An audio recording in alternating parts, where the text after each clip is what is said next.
चलिए आज एक सफर पर निकलते हैं, उस धरती की कहानी जानने जिसे आज हम उत्तर प्रदेश के नाम से जानते हैं।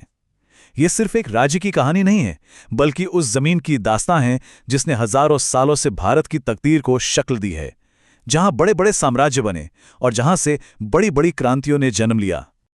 तो सवाल ये है कि आखिर इस धरती में ऐसा क्या है, ये साम्राज्यों, नए नए विचारों और क्रांतियों का सेंटर पॉइंट कैसे बन गई, जिसने पूरे देश को एक आकार दिया। चलिए इसी सवाल का जवाब ढूंढते हैं। ये सफर हमें पाषाण युग से लेकर आज़ादी की लड़ाई तक ले जाएगा और दिखाएगा कि कैसे इस जमीन ने बार बार भारत की किस्मत लिखी है। तो हमारी ये कहानी शुरू होती है बिल्कुल शुरुआत से, इसके प्राचीन उद्गम से। आइए समय में बहुत पीछे चलते हैं, उस दौर में जब इस इलाके में इंसान ने पहली बार अपने कदम रखे थे। यहाँ इंसानी बस्तियों का इतिहास सच में हैरान करने वाला है। मतलब पुरा पाषाण काल के पत्थरों के सीधे साधे औजारों से लेकर मध्य पाषाण के शिकारी समुदायों तक, और फिर नव पाषाण काल में जब खेती की शुरुआत हुई, वो एक क्रांति ही थी। ये पूरा क्षेत्र इंसानी विकास का एक जीता जागता म्यूजियम रहा है। और ये सिर्फ कही सुनी बातें नहीं हैं, इसके पक्के सबूत हैं। प्रयागराज के पास जो बेलन घाटी है, वहां हुई खुदाई से ये साफ हो गया है कि ये इलाका प्रागैतिहासिक इंसानी गतिविधियों का एक बड़ा गढ़ था। ये इस बात का सबूत है कि उत्तर प्रदेश के विरासत की जड़ें कितनी ज्यादा गहरी हैं। तो प्रागैतिहासिक काल से अब आगे बढ़ते हैं। अब हम उस दौर में चलते हैं जब यहां पहली बार संगठित राज्य और ताकतवर साम्राज्य उभरने लगे थे। ये वो दौर था जब ये इलाका सिर्फ बस्तियों का नहीं, बल्कि बड़े बड़े राजनीतिक और दार्शनिक विचारों का सेंटर बन गया था। ये समय था 16 महान राज्यों का, जिन्हें हम महाजनपद कहते हैं। एक तरह से ये प्राचीन भारत की पहली बड़ी पॉलिटिकल यूनिट्स थीं। और कमाल की बात यह है कि इन शुरुआती ताकतवर राज्यों का जो दिल था, वो आज का उत्तर प्रदेश ही था। काशी, जिसकी राजधानी वाराणसी थी, या फिर कोसल, जहां अयोध्या थी, ऐसे कई सबसे असरदार महाजनपद यहीं पर थे।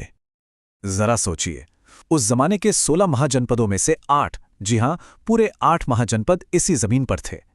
इससे यह साफ पता चलता है कि ये क्षेत्र बहुत पुराने जमाने से ही भारत का पॉलिटिकल सेंटर ऑफ ग्रेविटी रहा है। पावर हमेशा से यही रही है। अब देखिए, एक तरफ तो ये राजनीतिक उथल पुथल चल रही थी, लेकिन साथ ही साथ एक बहुत बड़ी वैचारिक क्रांति भी यहीं जन्म ले रही थी। बौद्ध धर्म और जैन धर्म जैसे नए दर्शन इसी मिट्टी में पनपे और फिर यहीं से पूरे देश और दुनिया में फैले। फिर वक्त आगे बढ़ा और मौर्य और गुप्त जैसे बड़े साम्राज्यों का दौर आया।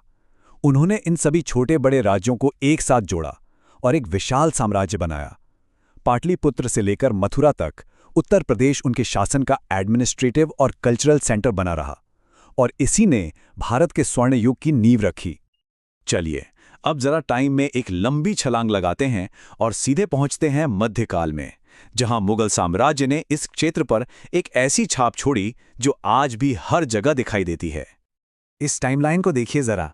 ये साफ बताती है कि मुगल दौर की कहानी यूपी के बिना अधूरी है। बाबर के साम्राज्य की स्थापना से लेकर अकबर के आगरा और फतेहपुर सीकरी और अपनी शानदार राजधानियां बनाने तक, और फिर शाहजहां के बनाए लाजवाब आर्किटेक्चरल अजूबों तक, यूपी हमेशा मुगल सत्ता का दिल बना रहा। लेकिन मुगलों का असर सिर्फ किलों और मकबरों तक ही नहीं था। उन्होंने एडमिनिस्ट्रेशन के नए सिस्टम बनाए, आर्ट और कल्चर का एक अनोखा संगम तैयार किया और आगरा लखनऊ जैसे शहरों को कल्चरल हब के तौर पर विकसित किया। उनकी यह विरासत आज भी इस इलाके की पहचान का एक बहुत बड़ा हिस्सा है।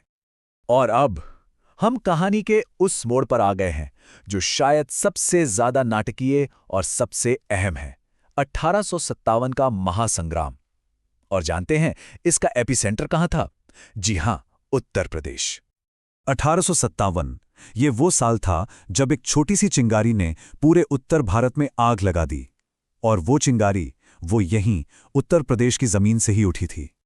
तो हुआ ये कि मंगल पांडे के विरोध के बाद जो असली आग भड़की वो थी 10 मई को यूपी के मेरठ में, और फिर तो मानो सब कुछ बिजली की रफ्तार से हुआ।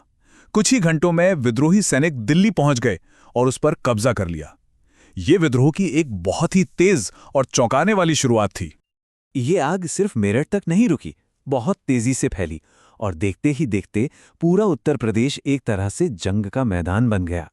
मेरठ से लेकर कानपुर, लखनऊ, झांसी और इलाहाबाद तक लगभग हर जगह लोग ब्रिटिश शासन के खिलाफ खड़े हो गए थे।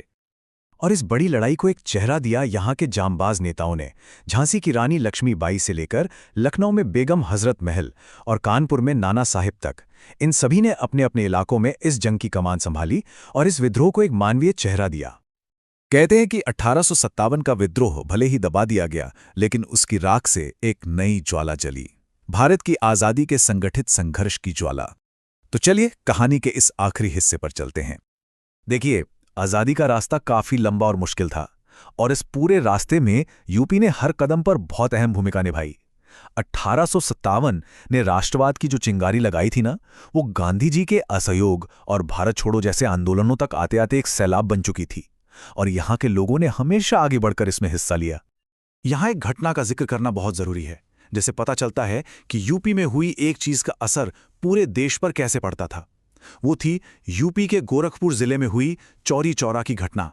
ये एक ऐसा टर्निंग पॉइंट था जिसकी वजह से गांधी जी को अपना असहयोग आंदोलन वापस लेना पड़ा था। तो कुल मिला के बात यह है कि उत्तर प्रदेश सिर्फ एक हिस्सा नहीं था स्वतंत्रता आंदोलन का, बल्कि ये उसकी रीढ़ की हड्डी था, उसकी नींव का पत्थर था। इस जमीन ने ऐसे ऐसे नेता दिए जिन्होंने ना सिर्फ आज़ादी की लड़ाई लड़ी, बल्कि आज़ाद भारत की नींव भी रखी। तो प्रागैतिहासिक काल से लेकर आज़ादी तक का यह लंबा सफ़र हमने देखा, लेकिन अब सवाल ये उठता है कि हज़ारों साल के बदलाव देखने वाली इस ऐतिहासिक ज़मीन का अगला अध्याय क्या होगा?